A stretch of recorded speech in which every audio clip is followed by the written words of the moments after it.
4ನೇ ದಿನಕ್ಕೆ ಮುಂದುವರಿದ ಅನಿರ್ದಿಷ್ಟ ಧರಣಿ. ಬಸವನ ಬಾಗೇವಾಡಿ ಪಟ್ಟಣದ ಮಿನಿ ವಿಧಾನಸೌಧ ಮುಂಭಾಗದಲ್ಲಿ ಆಯೋಜಿಸಿದ ಅನಿರ್ದಿಷ್ಟ ಧರಣಿ ಸತ್ಯಾಗ್ರಹ ನಡೆಸಿ ಶನಿವಾರ 4ನೇ ದಿನಕ್ಕೆ ಮುಂದುವರೆದಿದೆ. ಧರಣಿ ಸತ್ಯಾಗ್ರಹ ಸ್ಥಳಕ್ಕೆ ದಲಿತ ಮುಖಂಡರಾದ ಅಶೋಕ್ ಚಲವಾದಿ ಭೇಟಿ ನೀಡಿ ಪ್ರತಿಭಟನೆ ಉದ್ದೇಶಿಸಿ ಮಾತನಾಡುತ್ತಾ ನ್ಯಾಯ ಸಿಗುವವರೆಗೂ ನಿಮ್ಮ ಜೊತೆ ನಾವು ಇರುತ್ತೇವೆ ಅಂತ ಹೇಳಿದರು. ಆನಂತರ ಮಾಜಿ ಶಾಸಕರಾದ ಶರಣಪ್ಪ ಸುಣಗಾರ ಮಾತನಾಡುತ್ತಾ ಅಧಿಕಾರ ಶಾಶ್ವತವಲ್ಲ, ಅದನ್ನು ದುರುಪಯೋಗ ಮಾಡಿಕೊಂಡು ಬಡವರ ಆಶ್ರಯವನ್ನು ಕಸಿದುಕೊಂಡು ಅವರಿಗೆ ಕಣ್ಣೀರು ಬರುವಂತೆ ಮಾಡಿರುವುದು ಸರಿಯಾದುದಲ್ಲ, ಅವರ ಕಣ್ಣೀರಿ ತಟ್ಟೆ ತಟ್ಟುತ್ತದೆ ಹೇಳಿದರು. ಪ್ರತಿಭಟನೆಯಲ್ಲಿ ಭಾಗವಹಿಸಿ ಹಲವಾರು ಸಂಘಟನೆಯ ಮುಖಂಡರು ನಿಮ್ಮ ಪ್ರತಿಭಟನೆಗೆ ನಾವು ಬೆಂಬಲ ಸೂಚಿಸುತ್ತೇವೆ ಅಂತ ಹೇಳಿದರು. ಇದೇ ಸಮಯದಲ್ಲಿ ಅಶೋಕಗೌಡ ಪಾಟೀಲ್, ಪ್ರಕಾಶ್ ಗುಡಿಮನಿ, ಪರಶುರಾಮ್ ದಿಂಡವಾರ, ನಜೀರ್ ಬೀಳಗಿ, ಶಾಂತಗೌಡ ಪಾಟೀಲ್, ಮಲ್ಲು ತಳವಾರ್ ಅನೇಕ ಜನ ಭಾಗವಹಿಸಿದರು. ವರದಿ ಮೈಬೂಬಾ ವಾನ್ಯಾಕ್ಸ್ ನ್ಯೂಸ್ ಬಾಗೇವಾಡಿ. ಒಂದು ಪುರಸಭೆ ಆಗಿರ್ಬೋದು, ಪಂಚಾಯತಿ ವ್ಯಾಪ್ತಿಯಲ್ಲಿ ಆಗಿರ್ಬೋದು, ಅಥವಾ ಪಟ್ಟಣ ಪಂಚಾಯತಿ ಆಗಿರ್ಬೋದು, ಗ್ರಾಮ ಪಂಚಾಯತಿ ಆಗಿರ್ಬೋದು, ಅದನ್ನು ಅನುಕೂಲಿಸಿಕೊಂಡು ತೆರವುಗೊಳಿಸಬೇಕಾಗಿತ್ತು ಅಂತಂದ್ರೆ ಸಂಬಂಧಪಟ್ಟಂತ ಇಲಾಖೆ ಜಿಲ್ಲಾಧಿಕಾರಿ ಇರ್ಬೋದು ಅಥವಾ ಸಿಇಒ ಇರ್ಬೋದು, ಅವರಿಂದ ಪರವಾನಗಿಯನ್ನು ಪಡೀತಕ್ಕಂಥದ್ದು ಇವತ್ತಿನ ದಿವಸ ಅಲ್ಲಿಯ ಏನು ಆಡಳಿತ ಮಾಡ್ತಕ್ಕಂಥ ಗ್ರಾಮ ಪಂಚಾಯತ್ಗೆ ಇರ್ತಕ್ಕಂಥ ಒಂದು ನಿಯಮಾನುಸಾರ ಪದ್ಧತಿ. ಇವತ್ತಿನ ಏನು ತುಗ್ಲಕ್ ದರ್ಬಾರ್ ಅಂತಕ್ಕಂಥ ರೀತಿಯಲ್ಲಿ ಇದಕ್ಕೆಲ್ಲರಿಗೂ ಸಹಿತ ನಾವೇ ಮಾಲೀಕರು ಅಂತಕ್ಕಂಥ ರೀತಿಯಲ್ಲಿ ವರ್ತನೆಯನ್ನು ಇವತ್ತಿನ ದಿವಸ ಶಾಸಕರ ಮಾತಿನಂತೆ ಇವತ್ತು ಮಣಿದು ಇವತ್ತಿನ ಸಾಮಾನ್ಯ ಜನರಿಗೆ, ಕಡುಬಡು ಜನರಿಗೆ ಇವತ್ತಿನ ಎಲ್ಲ ಕಾನೂನಿನ ಚೌಕಟ್ಟಿನಲ್ಲಿ ಕಟ್ಟಿರ್ತಕ್ಕಂಥ ಮನೆಗಳನ್ನು ಧ್ವಂಸ ಮಾಡಿದ್ದನ್ನು ನೋಡಿದ್ರೆ ಬಹುಶಃ ಪ್ರತಿಯೊಬ್ಬರು ಸಹಿತ ಇವತ್ತಿನ ದಿವಸ ಕಣ್ಣೀರು ಕಪಾಳ ಬರ್ತಾವೆ. ಎಲ್ಲನೂ ಸಹಿತ ಅಶೋಕ್ ಗೌಡರ ಒಂದು ನೇತೃತ್ವದಲ್ಲಿ ಇವತ್ತಿನ ಕಾರ್ಯ ನಮ್ಮ ಸಿಇಒ ಅವರಿಗೆ ಸಹಿತ ಮನವಿಯನ್ನು ಕೊಟ್ಟಾರೆ, ಡಿಸಿ ಅವರಿಗೆ ಮನವಿಯನ್ನು ಕೊಟ್ಟಾರೆ, ಉಸ್ತುವಾರಿ ಮಂತ್ರಿಗಳಿಗೆ ಮನವಿಯನ್ನು ಕೊಟ್ಟಾರೆ, ರಾಜ್ಯ ಲೋಕಾಯುಕ್ತರ ಒಂದು ಗಮನಕ್ಕೂ ತಂದಿದ್ದಾರೆ, ಹೈಕೋರ್ಟ್ನ ಮೆಟ್ಟಲನ್ನು ಸಹಿತ ಏರೈತಿ. ನ್ಯಾಯಕ್ಕಾಗಿ ಇವತ್ತಿನ ದಿವಸ ಅನೇಕ ಸಂದರ್ಭಗಳಲ್ಲಿ 2 ತಿಂಗಳಿಂದ ಸತತವಾಗಿ ಇವತ್ತಿನ ದಿವಸ ಬಿಟ್ಟು ಆದರೂ ಸಹಿತ ಆಗಿಲ್ಲ ಅಂತಕ್ಕಂಥದ್ದು.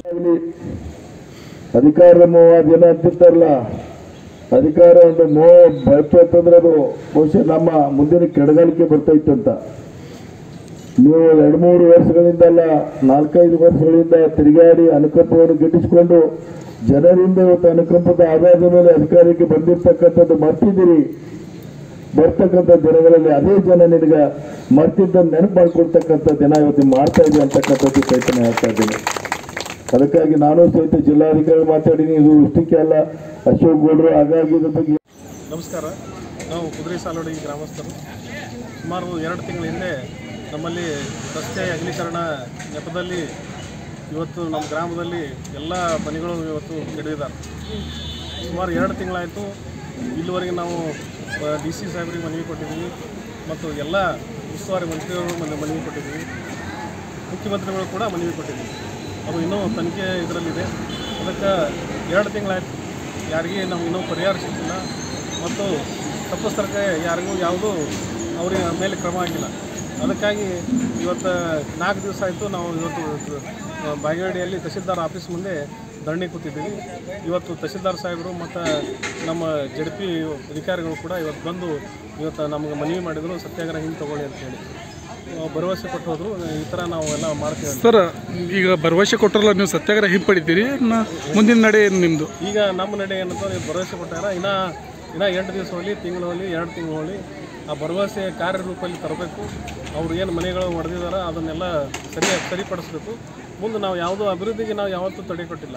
ಅಭಿವೃದ್ಧಿ ಮಾಡಲಿ, ಎಲ್ಲರಿಗೂ ಅನುಕೂಲ ಆಗ್ತದೆ, ಅದೇನು ತೊಂದರೆ ಇಲ್ಲ. ಇವು ಬಡವ ಜನ ಇದ್ದಾರೆ, ಅವರೆಲ್ಲ ಮೂಲ ಸೌಕರ್ಯಗಳ ವಂಚಿತರಾಗಿದ್ದಾರೆ. ಅವೆಲ್ಲ ಸರಿಪಡಿಸ್ಬೇಕು. ಸರಿಪಡಿಸಿದ ಮೇಲೆ ಇವತ್ತು ನಾವು ಅದಾದಮೇಲೆ ನಾವು ಧರಣಿಯನ್ನು ಹಿಂದೆ ತಗೋತೀವಿ ಅಂತೇಳಿ ನಮ್ಮ ಮೂಲಕ ಕೇಳ್ಕೊತಾರೆ. ನನ್ನ ಹೆಸರು ಅಶೋಕ್ ಶಂಕರಗೌಡ ಪಾಟೀಲ್, ಕುದುರೆ ಸಾಲೋಡಿ ಗ್ರಾಮ. ಇದೊಂದು ಈ ರೀತಿ ಆಗಲಿಕ್ಕೆ ಕಾರಣೀಕರ್ತರು ಬಹುಶಃ ಇದಕ್ಕೆ ಶಾಸಕರು, ಈ ಭಾಗದ ಶಾಸಕರು ಅಂತಕ್ಕಂಥ ಮಾತನ್ನು ಈ ಸಂದರ್ಭದಲ್ಲಿ ಸ್ಪಷ್ಟಪಡಿಸ್ತದೆ.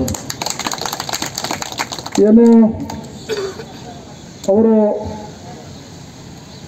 ಈ ಅಧಿಕಾರವನ್ನು ವಹಿಸ್ಕೊಳ್ಳೋಕ್ಕಿಂತ ಪೂರ್ವದಲ್ಲಿ, MLA ಆಗೋದಕ್ಕೆ ಪೂರ್ವದಲ್ಲಿ ನಾನು ಬಡವರ ಪರವಾಗಿರ್ತೇನೆ, ಬಡವರ ಹಿತವನ್ನು ರಕ್ಷಿಸ್ತೇನೆ, ಬಡವರಿಗೆ ಒಂದು ಆಶ್ರಯವನ್ನು ಕಟ್ಟಿಕೊಡ್ತೀನಿ ಅಂತಕ್ಕಂಥ ವಿಚಾರವನ್ನು ಇಟ್ಕೊಂಡು ಇವತ್ತಿನ ದಿವಸ ದೇವರಪ್ಪಿಗೆ ಶಾಸಕರಾದವರು. ಆದರೆ ಏಕಾಏಕಿ ತಮ್ಮೂರಿನಲ್ಲೇ ಇರ್ತಕ್ಕಂಥ ಒಂದು ಬಡವರ ಮನೆಗಳನ್ನು ಧ್ವಂಸ ಮಾಡ್ತಾರೆ ಅಂತಂದರೆ ಈ ಕ್ಷೇತ್ರಕ್ಕೆ ನ್ಯಾಯ ಕೊಡ್ತಾರೆ ಅಂತಕ್ಕಂಥದ್ದನ್ನು ನಾವು ಆತ್ಮಾವಲೋಕನ ಮಾಡ್ಕೊಳ್ಬೇಕಾಗಿದೆ. ಏನು ಬಸವ ನಾಡಿನಲ್ಲಿ ಬಸವ ಜನ್ಮಸ್ಥಳದಲ್ಲಿ ಏನು ಬಡವರನ್ನ ತಾವು ಸುಮಾರು 50-60 ವರ್ಷಗಳ ಕಾಲ ತಾವು ಬೆಳೆದಿರ್ತಕ್ಕಂಥ ಕುಟುಂಬವನ್ನ ಇವತ್ತು ತೊರೆದು ಬೀದಿಗೆ ಬಿದ್ದಿರ್ತಕ್ಕಂಥ ಪರಿಸ್ಥಿತಿ ನೋಡಿದ್ರೆ ಅಯ್ಯೋ ಅನ್ನಿಸ್ತಾ ಇದೆ ನಮಗೆ. ಆದರೆ ಆ ಶಾಸಕರು ದೇವರಪ್ಪಿಗೆ ಮತಕ್ಷೇತ್ರದ ಶಾಸಕರು ತಾವು ಒಂಥರ ಮುಂದೆ ಆಕಳ ಮಾರಿ ಹಿಂದೆ ಹೋರಿ ಅಂತಕ್ಕಂಥ ವಿಚಾರವನ್ನು ಇಟ್ಕೊಂಡು ನಾನು ಬಡವರ ಪರವಾಗಿರ್ತೀನಿ, ರೈತರ ಪರವಾಗಿರ್ತೀನಿ, ನಾನು ಮಹಿಳೆಯರ ಪರವಾಗಿರ್ತೀನಿ ಅಂತಕ್ಕಂಥದ್ದು 10 ವರ್ಷಗಳ ಕಾಲ ಕ್ಷೇತ್ರದಲ್ಲಿ ತಿರುಗಾಡಿ ಏನು ನಾನು ಅವರ ಪತ್ನಿಯವರು ಕೂಡ ನನ್ನ ತಾಳೆ ಉಳಿಸ್ರಿ, ನನ್ನ ಗಂಡನ ಉಳಿಸ್ರಿ ಅಂತೇಳಿ ಏನು ಭಿಕ್ಷಾ ಬೇಡಿ ಮತವನ್ನು ತೆಗೆದುಕೊಂಡು ಇವತ್ತು ಏನಪ್ಪ ಅಂತಂದ್ರೆ ಇವತ್ತು ಬಡವರ ಗೋರಿಯ ಮೇಲೆ ಬಡವರ ಮನೆಗಳನ್ನ ಕೆಡುವುದರ ಮುಖಾಂತರ ಬಡವರ ಮಾನಸಿಕವಾಗಿರ್ತಕ್ಕಂಥ ಏನು ಅವ್ರ ಜೊತೆಗೆ ಚೆಲ್ಲಾಟ ಆಡ್ತಕ್ಕಂಥದ್ದು ಇದು ಹೇಗಿರ್ತಕ್ಕಂಥ ಸಂಗತಿ.